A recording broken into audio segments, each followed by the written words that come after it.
Hello, everybody, and welcome to a very, very, very special episode of the Tracy Show. I told you all last night on my Saturday show this was going to be um, a busy week for me. I got an interview tomorrow. I have an interview Thursday, but I'm here. Usually this show comes on Thursdays, but today I am interviewing someone um, that agreed to come on Sunday.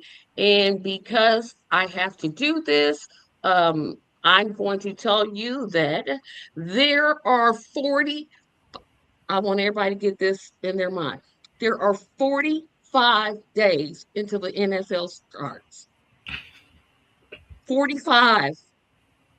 When we started this show, there were like 100 days. And I said on my Sunday show, Jordan, if you don't know, I count down the days until football comes back because the Sunday show disappears and Okay. then I come back in February. So there's 45 days to go. The Hall of Fame game is August the 6th. Count them down. Let's get ready to go. I can't wait. I'm just ready to go. Anyway, so it's there. Um, Couple of bills to get paid here. Subscribe to this channel. Somehow we fell to 427, which means it's going to take us 73 to get to 500. Please subscribe, hit that, like that, smash that, obliterate that subscribe button. Subscribing is literally free. Doesn't cost you anything to do. There is one link I forgot to put up, and I can't believe I did it. So I'll leave that up there just for a moment while everybody looks at that. While I see and put this link up here. Okay, you can also support me on Patreon. Patreon support is $2 per month.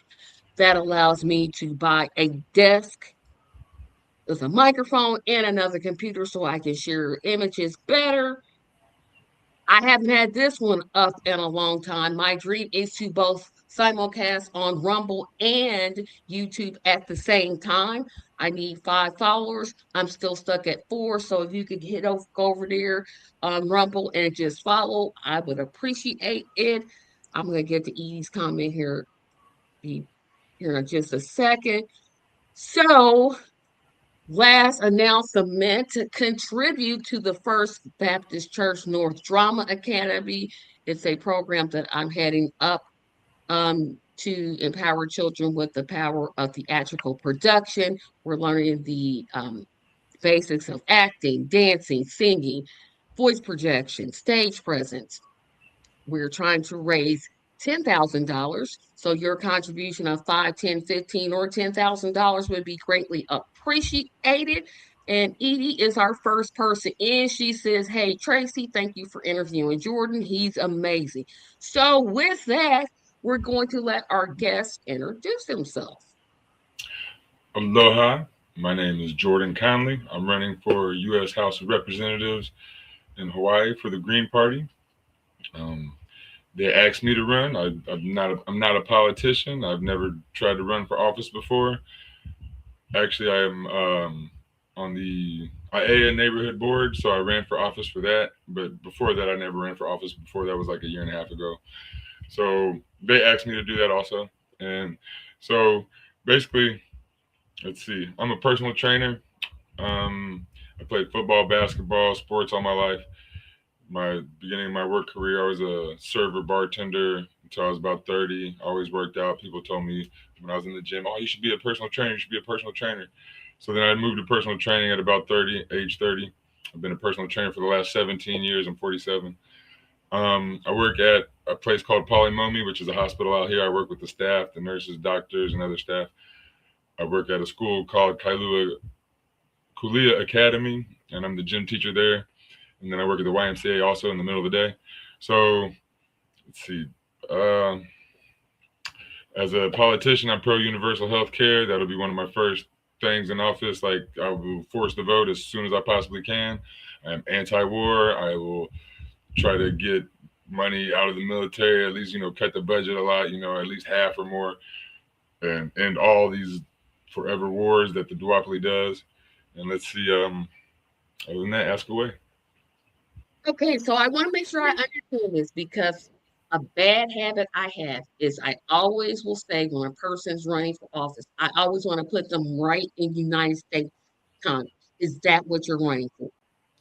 Yes, the United States Congress or House of Representatives Yeah, because I've or yes, gotten Congress, this wrong several times where I've tried to make it like they were running for Congress and they were no, running for their state state office. I'm rep, like, yes. ooh, okay, so now we can focus. Okay, so you were stating um that you were asked to run, um, and that's why you ran. Why is it that you why is it that you think that you were asked to run? Well, I'm a fairly decent talker, but I used to run a nonprofit called Hapamana, HAPAMANA, and so as a not Hapa in Hawaiian means half, but they call mixed people Hapa and they call mixed plates Hapa, so it really means like mixed, like so you mix, and Mana means like spirit or power, so it's like the integrating power, the integrating spirit, and so what we did was we took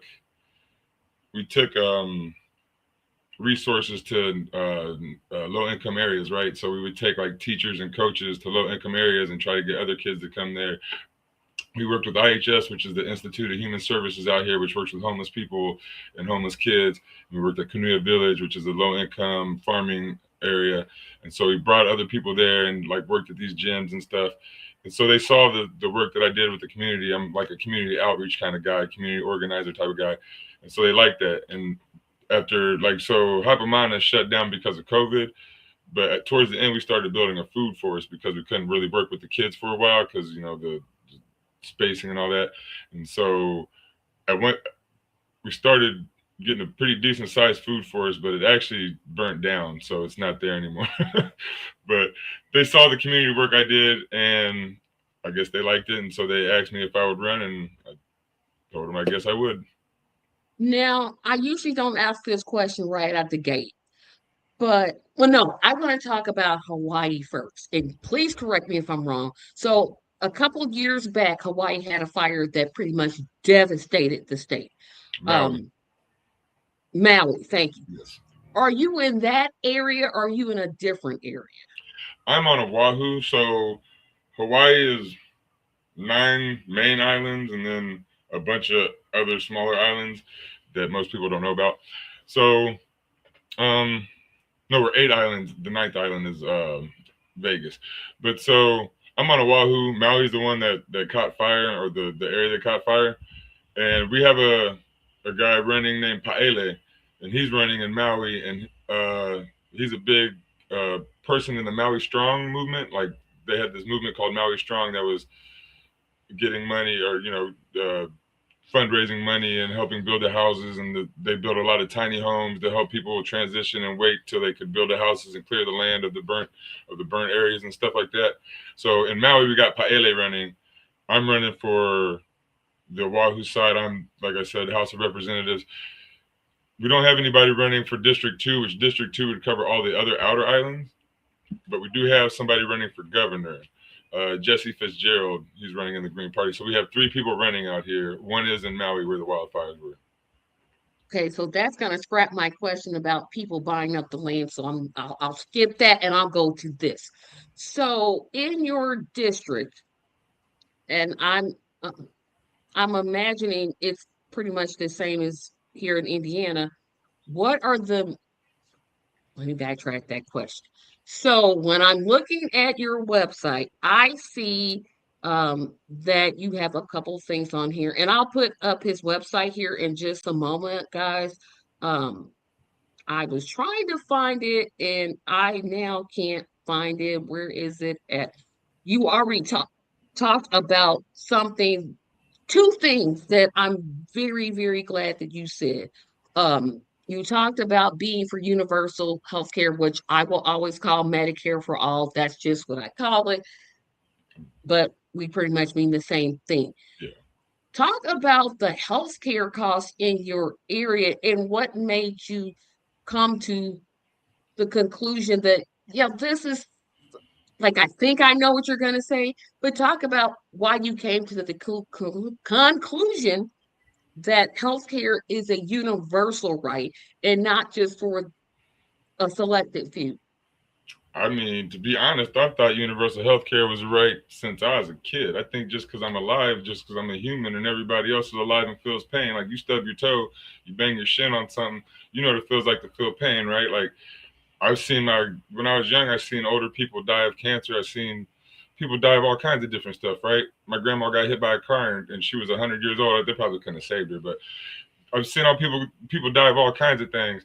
But it's like it doesn't matter who you are, how much you make, you deserve to be taken care of. And I've worked with doctors and in hospitals for like 15 years now. When I was young, I knew some dentists real well, which I don't know if you count that as a doctor or not.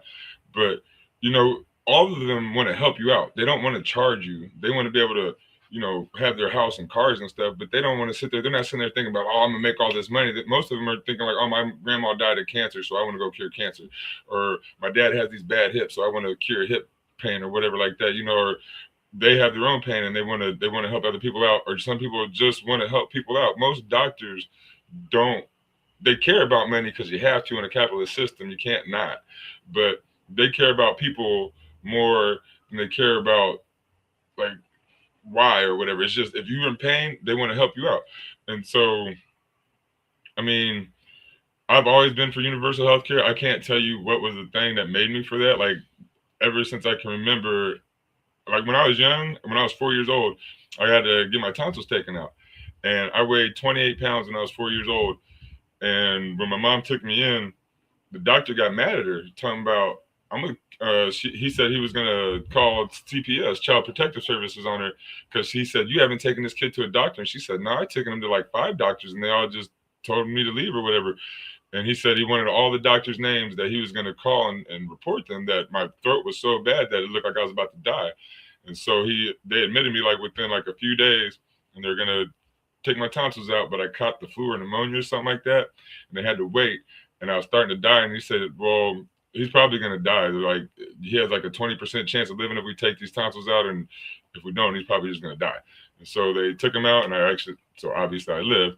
But so I went through that when I was young. I don't know if that had something to do with my mental thing or not, but you know, just as an adult being alive, everybody needs health insurance. It doesn't really matter. Like I don't know what your ailments are. You don't know what mine are, but I don't care what yours are. You need your help. I need my help. We all need our different helps, and some of them are going to be the same. Some are going to be different.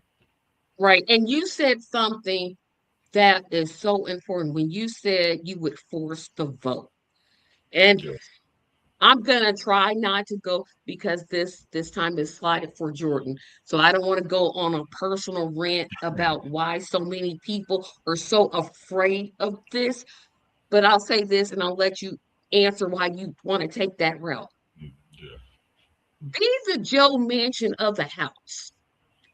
Cause as much ruckus as you can to force those Congress people because a lot of Congress people, what they do is, oh, they sign on as a sponsor, but then they turn right around and take money from healthcare industries. They'll say they're for universal healthcare, but it hasn't come to a floor vote. And I really appreciate you saying that you would be for forcing it because I don't think it passes without a forcing people to say how they feel about it and saying, if you don't vote the way I want, I'm going to withhold my vote on something else. And I think that's a really important point. And if you want to talk about that, you certainly can. So that the first thing I would do is force a vote on healthcare. I don't know how long it would take, like a week, 2 weeks, a month, or 2 months, but I'm sure it would be within 2 months or less or whatever. But like, I'm not a Democrat. I'm not a Republican. I'm going to go in there and I'm going to rock the boat. I'm going to go in there and go after the Epstein files. I'm try to push that. I'm going to go after everything the Democrats and Republicans say they're for but don't do, right. But when it comes to healthcare, yes, I'm forced to vote and say if I can get the vote going and they vote it down, the next thing I'm gonna do is do a states' rights act where Hawaii as a state, like the Republicans like to use states' rights, the right likes to use states' rights as a thing, right? So as a states' right, we can have our own health care. And what I would do is open that up to California, New York, every state really. But I would call California, New York, Maryland, all these states that say they want universal health care, Medicaid for all, whatever you want to call it, doesn't really matter. But taxpayer paid health care.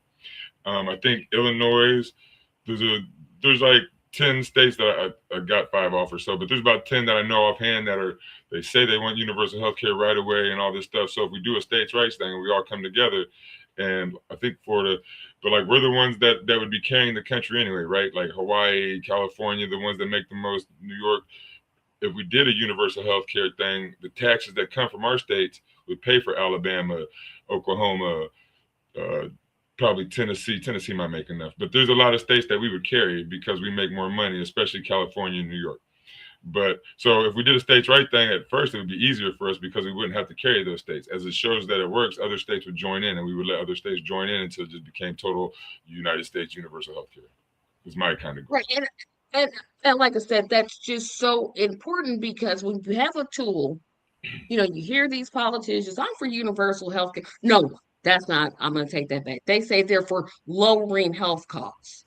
That's their key. They never say they're for Medicare for all. And you're doing nothing.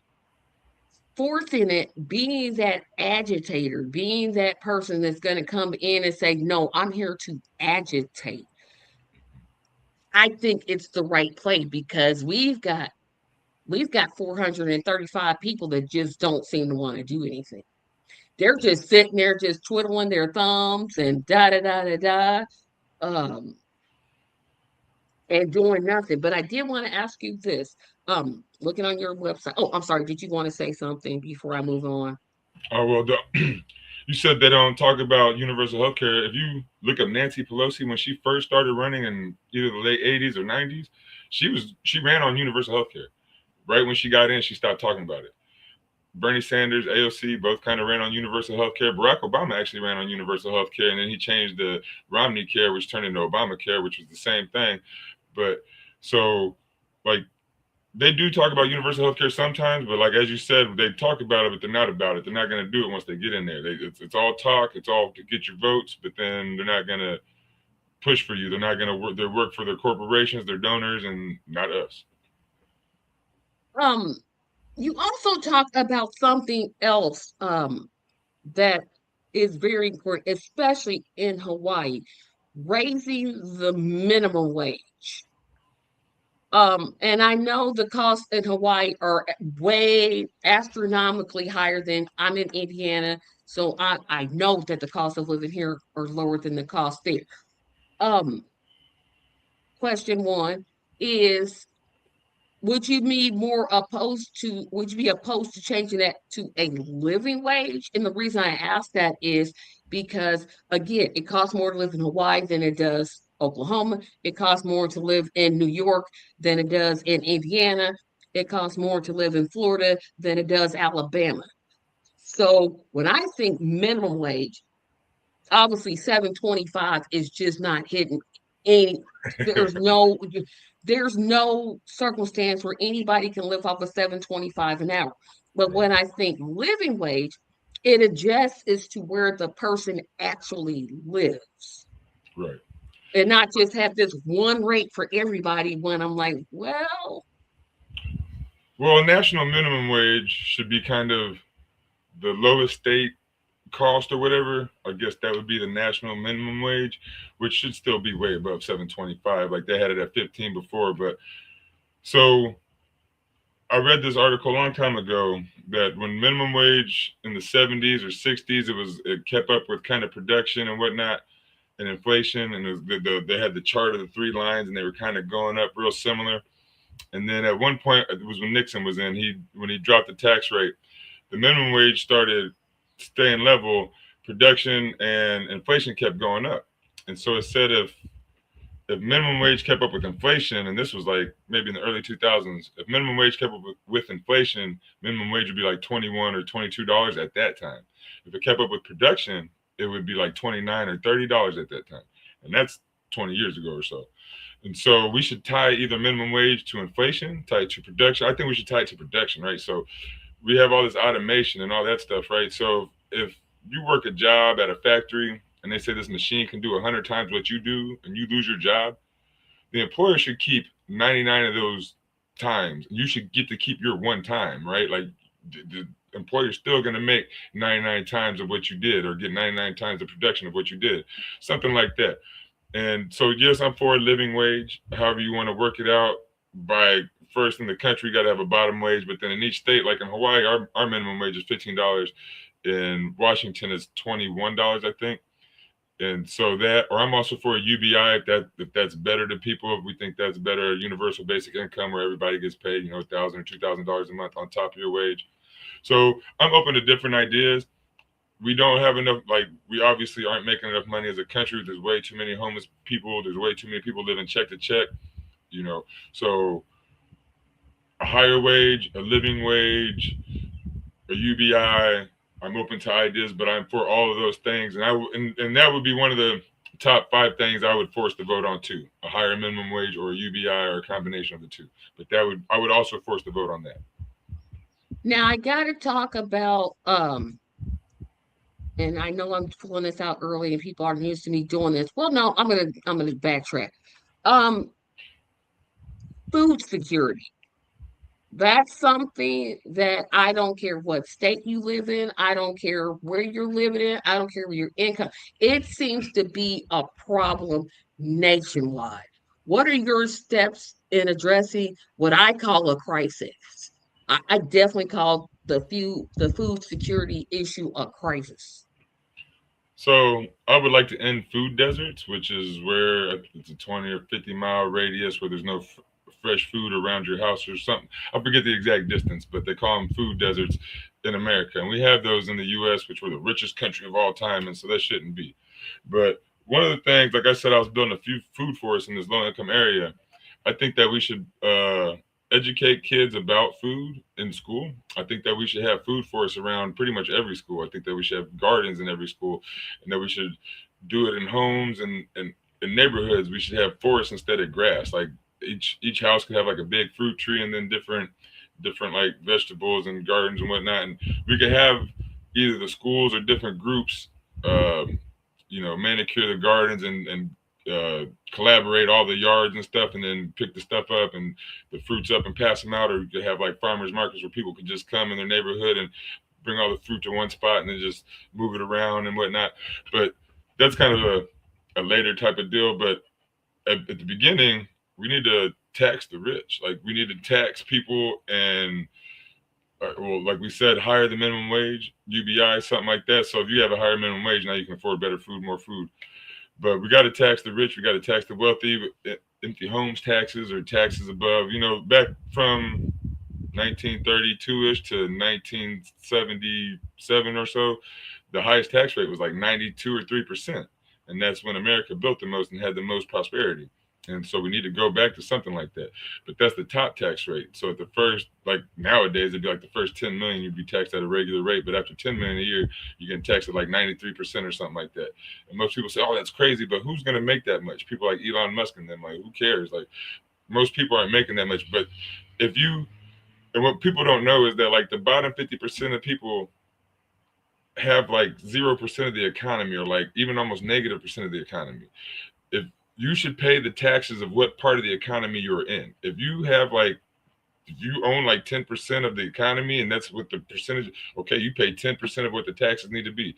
Elon Musk and them and Jeff Bezos and Zuckerberg and them, they make like 90% or 75% of the money that comes in every year. So they should be paying 75% of the taxes every year, or whatever percent of the money, the income they make, they should be paying that much of the taxes, and that would take the burden off the regular people. But we got to tax people, we got to educate people, we got to build, like, just like I said, the food forest and that. And so that's a big thing. Oh, and another thing, like, we should have government stores. Like, we should have stores that rival Walmart, or we should just buy out Walmart. Like, Walmart should be, what do you call it, what do you call that, not universalized, but basically I can't even think of the word right now, but basically universal. No, not privatized. That's what they are now. Yeah, the other way, where we buy them out Yeah, and give the it to other the one. people. Oh yeah, help us out in the audience. I'm like, we both know what we're talking about. It's like it's the opposite of privatization. Right, but like right brought to the Government control. Government like control. brought under government control, but there's a word for it, and it's not. It's the opposite of privatized. But yeah, that like if we bought out Walmart and gave the Waltons are already rich, right? But just say, hey, we'll give you $5 billion or 20 billion, whatever for Walmart. Or they make even more than that, right? Who cares? But like then we could sell it at the same price or cheaper, and the government could sell it at even non-profit. Like we just don't make a profit; we just sell it so that people can buy it, and it's just that we provide food, and then if they want to go to like Whole Foods or something better or what they think is better, they can go there and pay more. But then the people who just want to pay a regular price, the cheapest price they can come to the government. Nationalized. It should be nationalized. Yep. Is the word. And I said I was gonna put this website up. Let me go ahead and do that now because I'm gonna ask you another question. Okay, so let me put that website in here.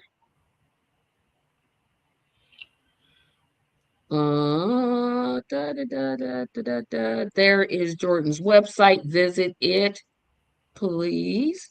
But I'm on the website and I'm looking at something here that you're talking about. Uh, and this is a problem everywhere. I don't know where this is an issue.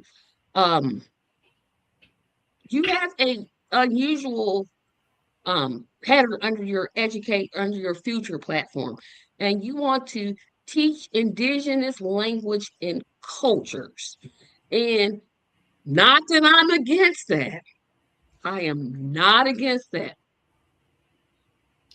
But I'm wondering, as a diverse nation, we have the Latin community, we have the Asian community. Well, I'll mention it. We have the Black community. Mm-hmm. Um, is that a is because you don't have it listed? Is that a part of that, or is there a specific reason why you're saying you want to teach the indigenous um, language and culture? Well, um, growing up in on the mainland, I grew up in Ohio. I grew up in Texas. I think we were in Tennessee for a little bit. Everybody was proud to speak American, just speak American, right? And then I moved to Hawaii, and people speak 5, 7, 10 languages. Like they speak all kinds of languages, right? And you meet people from Europe, and everybody in Europe speaks 4 to 7 languages plus, and they speak a little bit of 10 or whatever. And so, what I mean by that is that we need to get out of this America centric thought process. We need to. There's a lot of how don't we speak Spanish? Like, there's no reason that every American doesn't speak Spanish. We're right next to Mexico. You need to speak Spanish just because. Why not? And then why don't we speak French? French is in Canada, right? So we should speak French too. So that's the easy 3 languages that we should speak. And we should just be able to speak those 3 languages because obviously people can learn more than one language. Like it's just obvious throughout the world. We're the only people who are so proud to learn one language and stick with our one language. And I find that to be weird once I got older. And then another thing I thought was they talk about Russia, Russia, China, China. If they're so dangerous, which I don't think they are, I think Russia. I've met Russians and Chinese people out here in Hawaii, and everybody's been really nice and cool, and I've had no problem with any of them. They're all cool, but they talk about their government or whatever, so dangerous, this and that. If China and Russia are so dangerous, why can't we speak Russian and Chinese? You could have a Russian spy sitting right next to us talking to another Russian spy in Russian, and we just sit there not knowing what's happening. It makes absolutely no sense. Like, if you really think another country is that dangerous, your people should be able to speak those languages so those people can't just talk in front of you and just tell secrets while you're sitting there. And then when it comes to culture, or not Hawaii, but America's supposed to be a melting pot, right? What I think is like, I live in Hawaii. You learn a lot of Hawaiian culture. You learn other Polynesian cultures like Samoan and Micronesians and all these other people, Tongans and whatnot. And out here, people are proud to like learn cultures and share cultures and mix cultures and have barbecues with each other and stuff like that. And you mentioned like black people. When we're on the mainland in the South and whatnot, we bring in everybody, right? Like we got our barbecue. If there's an Asian household over there, you tell them, "Oh, come to the barbecue, and this is what to expect a bit," right? Like, and the black culture, the Southern hospitality, right? It's like they call it the aloha spirit out here. It's bringing people in. You might have your own kind of culture, but you're willing to share it with people and willing to bring other people's in and learn about it a bit, right? And I just think that across the mainland, you had like the Chinese people come in with the railroad, and you had different uh, people migrating from South America and all this, and to learn cultures in school, like then that's another job, right? If you come from another place, you could teach your language from grade school through high school, and you'd have a bunch of different teachers, and you could teach your language and a bit of your culture, and that teaches respect. Like the people from America, we don't respect other people's cultures that much, and that's why we go to war so much. If we had a few Middle Easterners, a few Arabic teachers out here teaching Arabic and about the Middle East and about Palestine and about Israel and about Saudi Arabia and the Ottoman Empire, and Americans actually knew about all those different things, and maybe we knew how to speak Arabic a little bit and different things, and we knew about that culture, then we would have a little more respect for it. Maybe we wouldn't bomb them so much. Maybe we wouldn't kill them so much. Maybe we wouldn't do it at all. You know, like we have no respect for culture as the Vietnam War, as World War I, II, all the wars that we just always in. Our CIA is just killing people all throughout the world. We don't have no respect for culture, and so being in Hawaii, I've learned so much more respect for culture. Just seeing how the people out here respect cultures, and it's just on the mainland is so much different, and it needs to be changed. To me, Yep. Um, are you on the ballot? I am. I am on the ballot. Okay, so because ballot access is another tricky one. All Did you three of us are collect, on the but ballot in Hawaii. yeah, did you collect petitions to get on the ballot? We did in Hawaii. It's a low number. I want to say it might have been 50. It might have been 100, but it wasn't a lot. It might have been 200. I don't remember. But like I heard in like New York, it's like 1,500 or something like that. So in Hawaii, it Well, wasn't in New too much. York, it's like 140,000. Oh, I'm Okay, thinking yeah. presidential. I'm thinking Okay. presidential. Never mind. Okay. Well, yeah, it's nothing like that. Even it wasn't that. It was 100, maybe 200. It might have been 50, but I forget. But it was a few months ago. We did it. It wasn't that hard. So So you're definitely on the ballot. So when you talk to people in your p- district, what are the issues that they're bringing up? I could take a guess, but you're talking to them. What is it that they're saying you need to concentrate on this? This is the one thing that these are the things that we absolutely need. they talk about healthcare a bit. The homeless problem out here is really big. They talk about the homeless problem.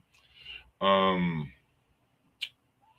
the Jones Act is something that people on the mainland might not know, but it's an act where boats from say Asia, they have to go by Hawaii and go all the way to mainland and give their stuff to the mainland, and then it comes back to Hawaii. So it adds a whole extra like 5 or 10,000 miles to the trip, to where our goods and stuff could be just dropped off from Japan or China on the way to California and Hawaii, right? So that's the Jones Act. So that's one of the things that they talk about out here.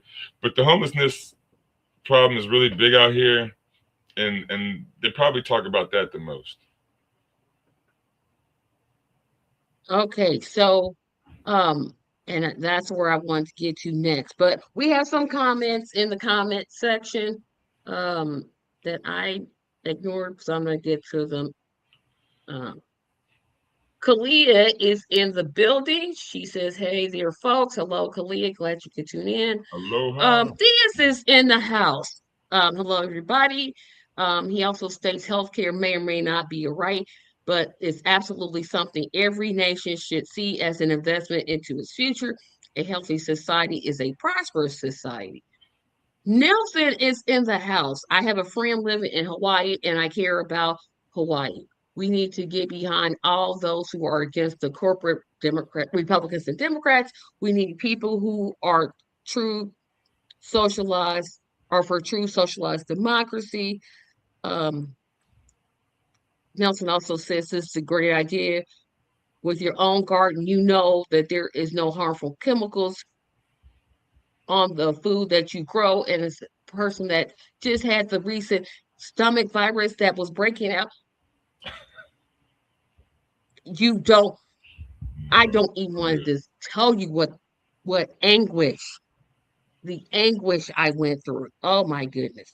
Um, tax the rich tax the rich on income only works if we close the lending loophole and tax capital gains more than regular income. And finally, Steve says Indigenous studies is like Black studies. We all would benefit from learning more about the variety of cultures in the world. America is an immigrant nation, so multiple languages make sense to me. It makes sense to me, but I'm like, I guess because I'm this shade, I'm always looking for, okay, where where am I at? Where am I at? And that's a me thing, not a you thing. But just doing that. But so you're on the ballot, and you said homelessness is a big problem in Hawaii. Talk about, like, if you live in Hawaii, what is the average two-bedroom, one-bathroom home cost in the area that you live in? Because I want to make a point Okay. here. I had a studio in Waikiki, which was a studio, not a one bedroom, and it cost $2,040 a month to rent. Um, if you lived You said outside of $2,040. for a studio, yes, it was a nice studio. It was a decent size, and in Hawaii, that's not abnormal. If you live outside of Waikiki, say you live in Aiea in the middle area, you can get a two-bedroom for, I would say, 2,000 would be kind of cheap. 25 to 3,000 would be what you'd be expecting to pay most of the time. Okay, so let me rephrase my question. If I were going to buy a home, like I'm Cool. just buying, I'm not renting, what would it cost to buy a 1 to 2 bedroom home in the place where you live at? Not the whole state, but just like this area that you live in. Because Um, I'm trying to make a point here, and everybody will get to the point that I'm I would say about in to make known to you. Aiea, a one bedroom a one bedroom apartment might be 500 to 700,000. I would think a two bedroom would probably be a million. So here's the point I'm making. I live in a 2 bedroom, 2 bath house in Indianapolis, Indiana. Oh yeah. My whole house costs less than 115,000. Mm. My dad bought a house in Ohio for $10,000, a two-bedroom house. And the point, I get that cost of living is high. I get that. I understand it costs more to live in Hawaii than Indiana. So Tracy, what's the point you're making? The point I'm making is $1 million. Your income isn't keeping up with housing. That's another thing that's a basic human right. Right. Yes. You Right. need to be paying more so that people can afford those homes. So what is it? I know you said that you were forced to vote and those type of things, but what is it like? How are you educating people? I don't think they would need much education because they're living it. But what is it that's hindering the public from getting that? Because I hear people argue against raising the wage all the time. Oh, well, things will just go up. But you're expecting people to live off of less and produce more. And I'm just having a hard time understanding that, which is probably making it hard for me to communicate what my actual question is. Well, it's the Democrats and Republicans and just the mainstream media. Everybody acting like this is the way it is, and like the boomers in them, from, like I said, from the 30s to the 70s, everything was good. There was such good growth and all this stuff. And the people that are old, my dad was born in the 50s, right? So his first half of life was great, and he's set up, and like all these old people are set up, the Trumps and them, and if a lot of 70, 60-year-old people, they did the thing right, and they didn't even retire anymore. They don't retire no more. They just keep making more money, and now they go consult places and do all this stuff to they get their retirement and their money. And now we don't even get retirement. So everything has changed a lot. We don't get paid the same. And again, what is it? Minimum wage used to go up. It doesn't go up anymore. The last person who raised minimum wage was George Bush. Barack Obama didn't raise minimum wage when he had a supermajority. He had he had all the Congress, he had the Senate and the House. He could have raised the minimum wage. He could have given us universal health care. He could have passed any bill he wanted. And he had the momentum of all the people when he got in.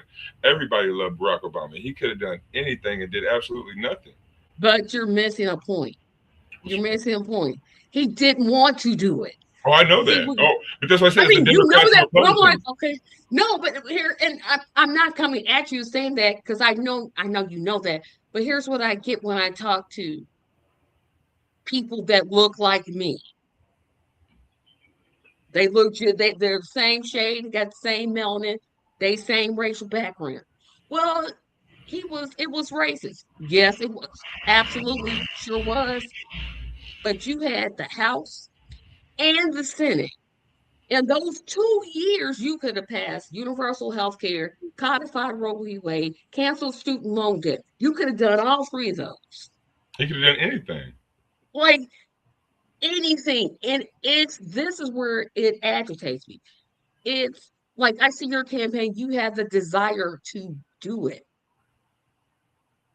Whereas the duopoly, they talk about, well, the Republicans are crazy. They are gone. They are so far gone. I mean, they're just not coming back.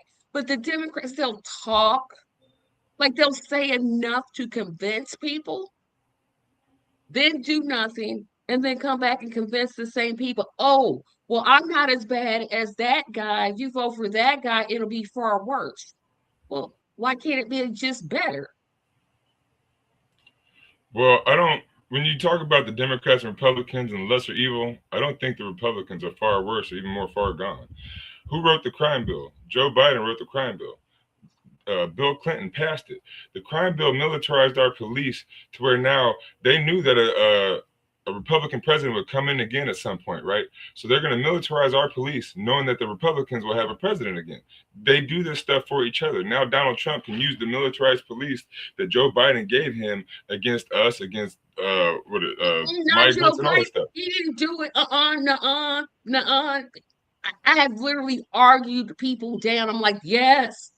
When a bill is so racist that Ronald Reagan says, ooh, racist Reagan said, nah, I'm not signing that. Ronald Reagan was one of the most undercover racists ever in terms of presidents. Well, I don't think he's undercover, though. Bill is racist. I mean, he wasn't, but I mean, to most people, even most Black people, did not think Reagan was racist. They just thought he was senile.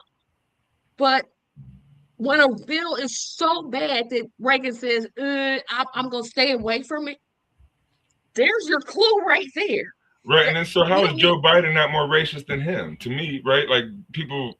Oh, you better watch it. Don't say that. Don't say that. I'll go all day on that.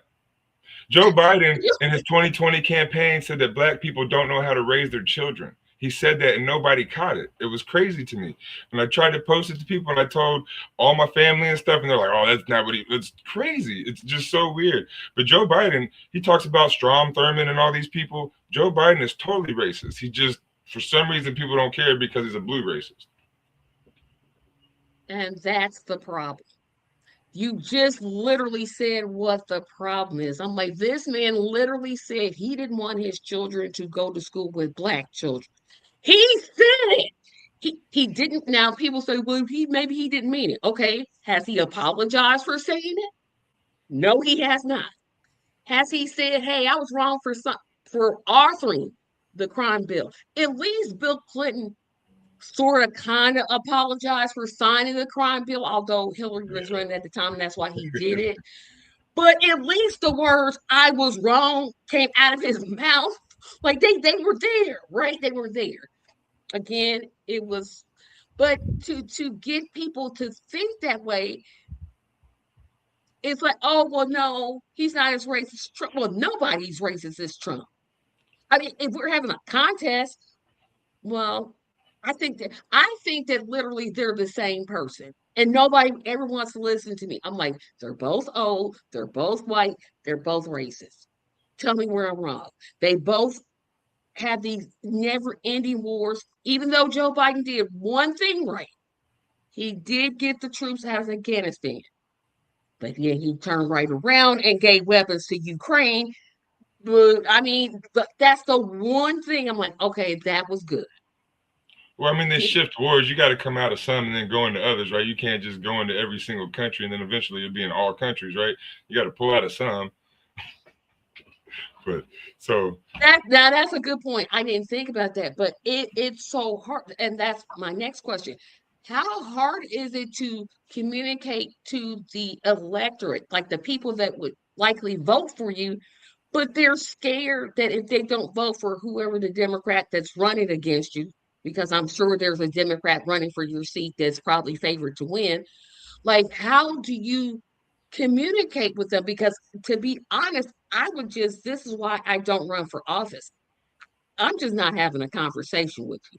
It's just not going to happen. I'm not going to do it because I'm giving you the facts and yeah, that is you're kind just of hard. ignoring them. You're just like, look. So in Hawaii, and I'm probably sure probably in California, maybe New York too, like the Democrat-led states, like if you, our state has been Democrat and Democrat strong for 30, maybe 50 years, right? So like I said, we have this huge homeless population. Our cost of living is crazy. Our minimum wage isn't, good compared to the cost of living. We have all these problems. Our food security is not good. Like I said, the Jones Act, everybody wants that gone. Ed Case talks all this stuff, and he says that he's been trying to do these things, that he's been fighting Trump and doing this stuff and whatnot. Ed Case is the guy that I'm running against, the Democrat. And so it's kind of like everybody here doesn't like Ed Case. Everybody, they see what the Democrats do, and they, at first you're happy about the Democrat. Okay, we got a Democrat in, let's see what they're going to do. But when you have a Democrat-led state and your homelessness population just explodes and your price of living goes up like it is, and all this is just as bad as anywhere else, like people start to see. And so here it's not really hard to get them to see that Ed Case is not a great dude and not a great politician, and that I'm probably better. And it's not really hard to maybe get a few people to switch because they're not scared of a Republican. Like it's either going to be me or Ed Case. Like Ed Case is probably going to win by 80%, right? But even if I took half his vote, we'd both have 40%. And the Republican would only have 20. So Ed Case, like either one of us is going to get half the votes or all the votes. The Republican here is getting 10 to 16%. They're not going to win. It doesn't matter if we split the vote here or not. So a place like here, California, New York, you can split the vote and not worry about it. And you can say That's that to good. people. Because I've always heard that argument, and people will literally say, well, I want to vote third party, but if I don't vote for the Democrats, we'll get the Republicans. And I'm like, well, it's like, do you hear yourself? Do you hear yourself? Do you hear yourself? And But see, I can't get past that.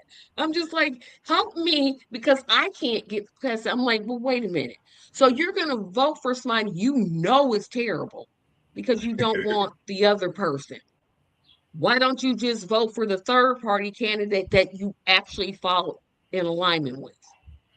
right. And so like I try to tell people that it's, like in Democrat states, if like you can't split the vote here. If we split the vote down the middle in half with Ed Case, one of us will still win. The Republican has no absolutely no chance.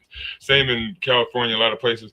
But then if you think about it, if you go to red states like Arkansas, Alabama, Oklahoma, if you fight the Democrat and split the vote there, what does it matter? The Republican's going to win anyway. You know what I'm saying? So like if you go there and really try to push the third parties, that's where I think the Green Party should push a little harder too, is in the deep red states, because the Democrat can't win anyway. Try to split the Republican vote and see if we can get in there. But I mean, yeah, just it, and it is just hard to kind of get into the public's mind that voting the lesser evil isn't the right thing. Like, I would suggest everybody go look up on YouTube The Jones Plantation by Larkin Rose, and it shows how old the duopoly goes back. It's about like just it's a really good watch, and I don't want to ruin it. So just everybody go look up The Jones Plantation by Larkin Rose after this. And it's like I said, I'm like, what? When I talk to people, I'm just like, this is, and I'll say this, and I promise I will move on to my next question. But I got to get this off of my mind. I just got it. When you vote for the lesser of two evils, You still have evil left. You Right. still have evil. For the lesser of them doesn't eliminate the evil. Voting third party eliminates the It evil. does, yes. Voting for the lesser of two evils, I Hmm. But that's it. You can comment.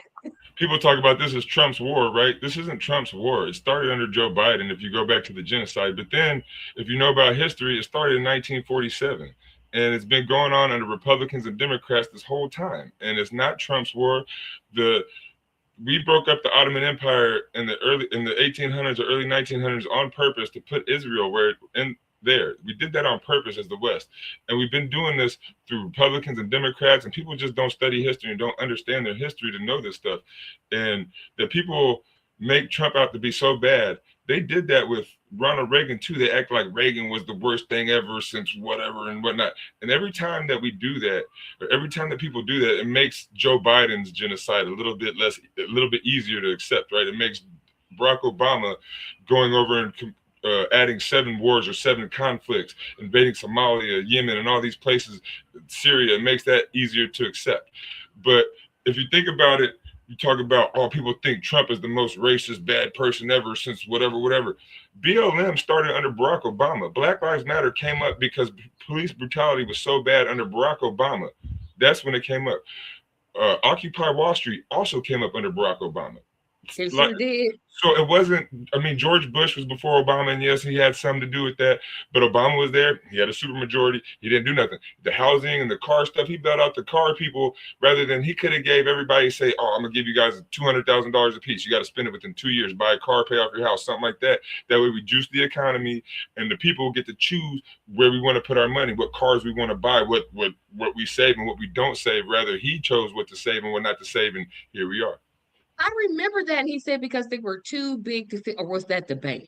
Both. One They of say them, that he about a lot of said stuff. that he literally said they're too big to fail. And I'm Yeah. like, so the American people can fail, but the We're not banks that are big. okay, so we can fail, but they okay, Exactly. I So what he guess. should have done was given us the money, and we could have divvied it out to the companies that we wanted to succeed. No, because you can't give us the money because as Joe Manchin said, we'll just go out and buy guns and drugs. Well, I'm gonna shut up. I'm gonna shut up. I'm gonna not go off on my rants because I'm really trying, yeah. I'm really trying because that man irks my nerves. I'm so glad he's not in the Senate.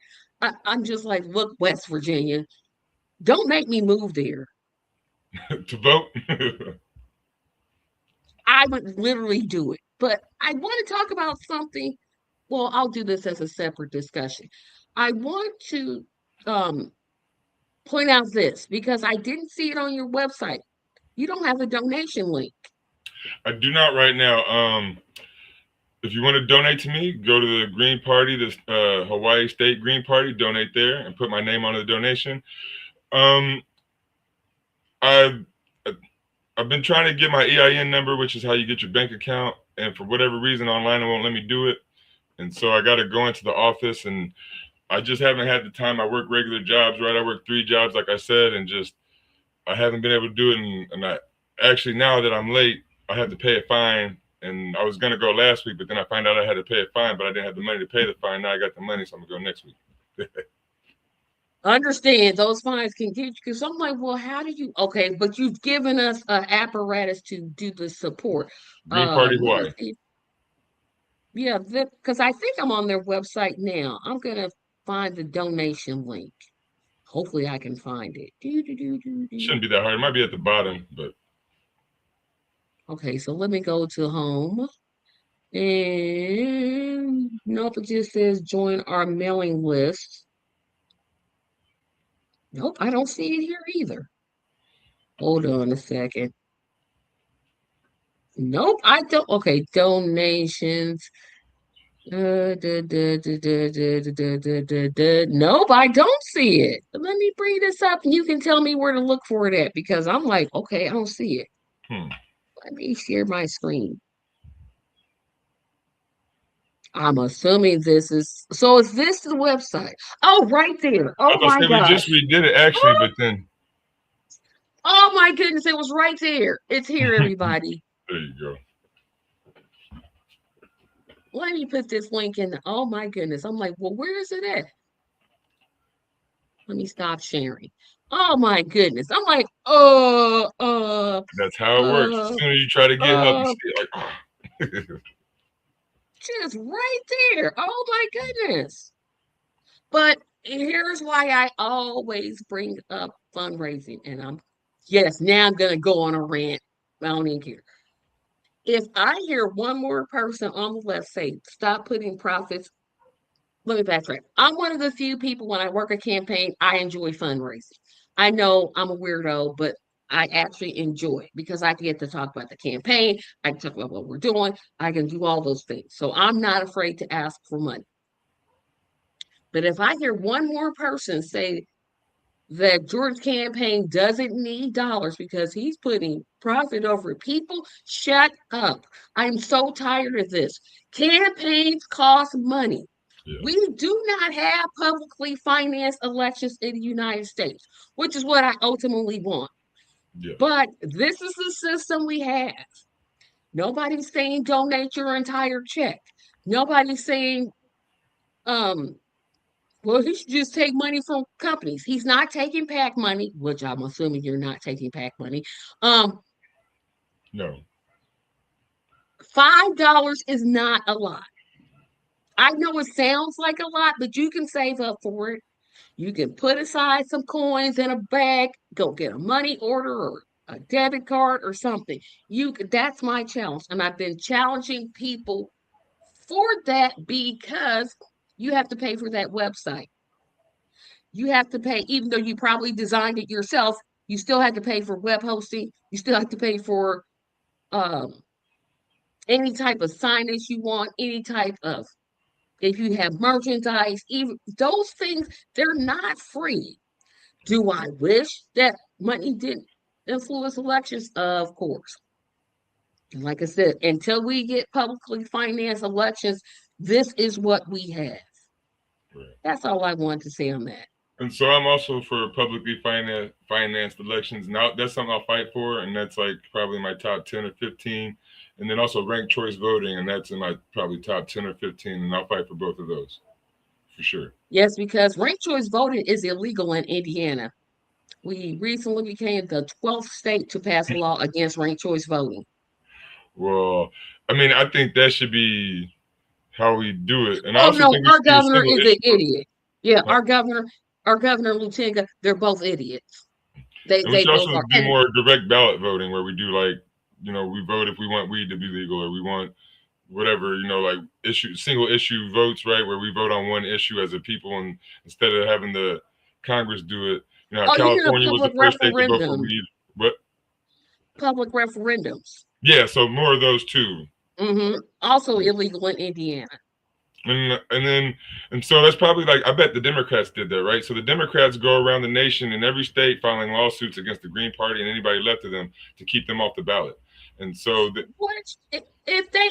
And I never understood that. I'm so glad you brought that up.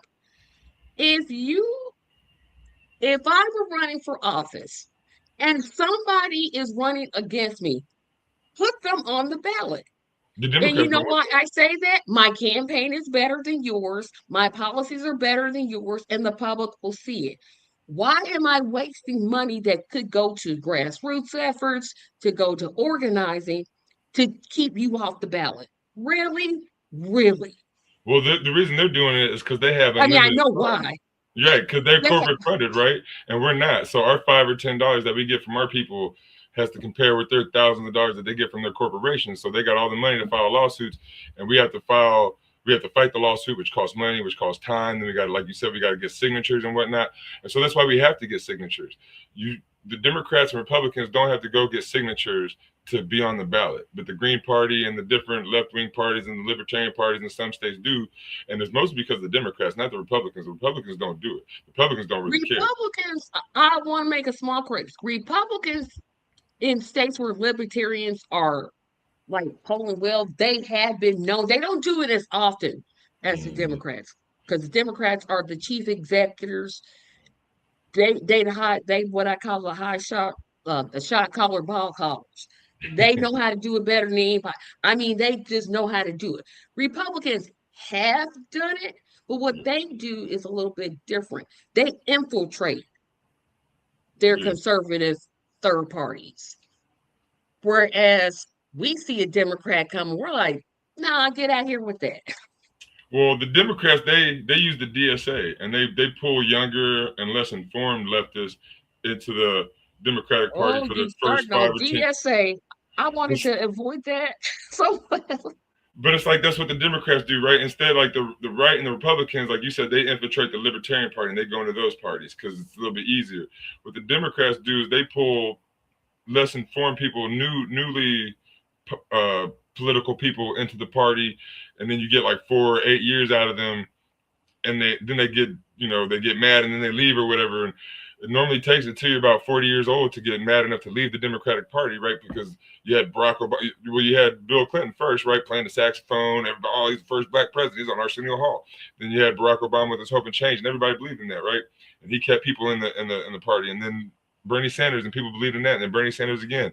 And it's like they do this kind of left wing show, and they use the DSA and all this stuff to keep progressives in their party as long as they possibly can, and that makes the Green Party weaker, along with all these lawsuits and stuff like that. But I wish they would just say who they are. They're liberals, Yeah, liberal, just say, conservative, hey, moderate. I don't want you to, I get, I'm going to read Nelson's comment here in a second. I'll give the Republicans credit for one thing. They literally say they don't want people that look like me to vote. They just say it out loud. They don't care. They're like, what, you gonna do something about it? I am gonna do something about it. But they don't keep it a secret. They don't pretend they think I'm equal. They don't like me. They'll never like me. I'm not looking to be liked by them. So I give them that little itty bitty smish of credit. So Nelson says that's why it's called grassroots campaign. Grass grows from the ground up and needs to be taken care of. Help Jordan's campaign financially. I agree. Then Theus backtracks that and says the reality is politics is about resources. Thank you. Now, yes, it's about resources, not ideas. It should be about ideas, but you got to have resources. Being right is not rewarded by voters or the machine. Yes. So support Jordan's campaign because he needs it. So, is there anything that if people in your state are watching this or anybody that let me backtrack this, is there a final thought that you have about your campaign or something you really want people to know about your campaign? Well, like I said, I was asked to run. I'm not a politician. I'm more of a community organizer. I'm a teacher. I work with kids. I work at the YMCA. I work with older people. I'm a community person. I love people. Um, I will work for the people. I will hold as many town halls as people will fill up. Like I hold one a week. If people fill them up, I will ask you what you want me to do, and I will listen to you, and I will do more of what you want to do than what I think my ideas are good. Like if I think this is a good idea, but people tell me something else is a better idea and that it works better, then I'll go with the people more than I'll go with me because I'm here to represent you guys. Um, like the corporations that pay the Democrats and Republicans, they're the same party pretty much, the uniparty, the dupe. Like to me, the duopoly is the oligarchy, it's the Epstein class, they're fascists, they're imperialists. We are the opposite of that. We are anti-war. Me, the Green Party. If you look at the Green Party, their platform is pretty much my politics, and what my politics have always been: anti-war, either higher wage, better income, universal basic income, uh, I said universal health care is the obvious thing. Like universal health care is the number one thing probably for every Green Party member and whatnot. And if you get a Green Party person in anywhere that can go to Senate, president, whatever, you will get universal health care somewhere right now. Like be it in the state or in the whole country. But like my state will have universal health care within the first year if I get voted in. I can guarantee you that. But Now, I'm not going to mess this person's name up. Malama Famuina. Thank you. I was like, oh, wait a minute. No.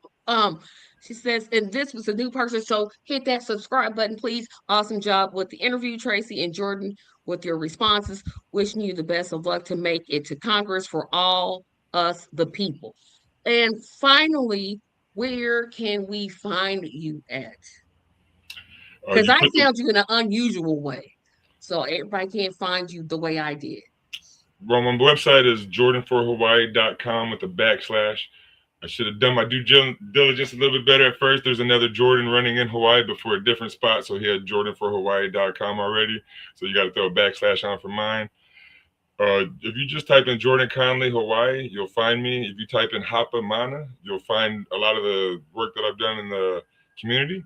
If you go to Google and type in nonprofit on a mission, Hapa Mana, Jordan Conley, Oahu, Hawaii, I know that's a lot, but you'll find an interview I did in 2020, and it talks about Hapa Mana. It talks about how I think about society and what I was doing there, and it'll really show you who I am as a person. What about social? Social, you got Jordan Conley on Facebook. I have a Instagram, Jordan Conley for Hawaii, that I haven't been using very much. I got to get on that. And on YouTube, you got Jordan Conley, just my name, and then or Jordan Conley 808 actually, Jordan Conley 808, and then Hapamana on YouTube also. If you want to see my community work. Everybody, I've always said, I've said it to just about every guest that I always look for repeat guests. I always do, always will, because I rarely have a guest where I'm just like, go away. I don't ever speak to you ever again. And Jordan, you don't fall in that category, so I hope you can come back again. Remember, everybody, the interviews don't stop here. I've got another one tomorrow. Yes, I have another one tomorrow. And who is it that I'm interviewing tomorrow? Let's see. So I am interviewing, I believe, let's see. I am interviewing, let me get his name up here. Ken Krawchuk. So Ken is a libertarian, as I said. Hey, you can come on this show. You could be, long as you're not Democrat, long as you're not Republican, you've got a voice here. So join me tomorrow at 7 o'clock p.m. And then Thursday, I have another interview scheduled because I'm falling into this bad thing of double scheduling people, and they've all been so kind to um, move their schedules for me. Um, Thursday, I will be interviewing. Um, oh, Thursday, I will be interviewing. If that's August the 4th, I'll be interviewing Tanya Hudson. She's local. Now she's Indiana and she's running for our Secretary of State's office. I can't wait to, because our Secretary of State race is bananas. I got a whole lot to talk about her. But because they're not here, and Jordan's actually in my face, um, um, I want to thank him for coming. Um, Thank you very much for having I me. love this, but no lesser evils allowed. Thank you. We need to stop that. When you vote for the lesser of two evils, all you're left with is evil. I don't care if you never remember anything I say, anything I come on with. Voting for the lesser of two evils will always leave you with less with evil. It doesn't matter whether it's less than the other person or whether it's not as bad. You don't need to settle for that. We can have nice things. We can actually have nice things. Yes, we can. I agree. Nice things. But I want to thank everybody for watching. Remember to like, share, comment, subscribe. Like, share, comment, subscribe. Like, share, comment, subscribe. And finally, like, share, comment, subscribe. Thank you, Jordan. Have a great evening, everybody. I'll see you all tomorrow. Have a great evening. Bye bye. Thank you.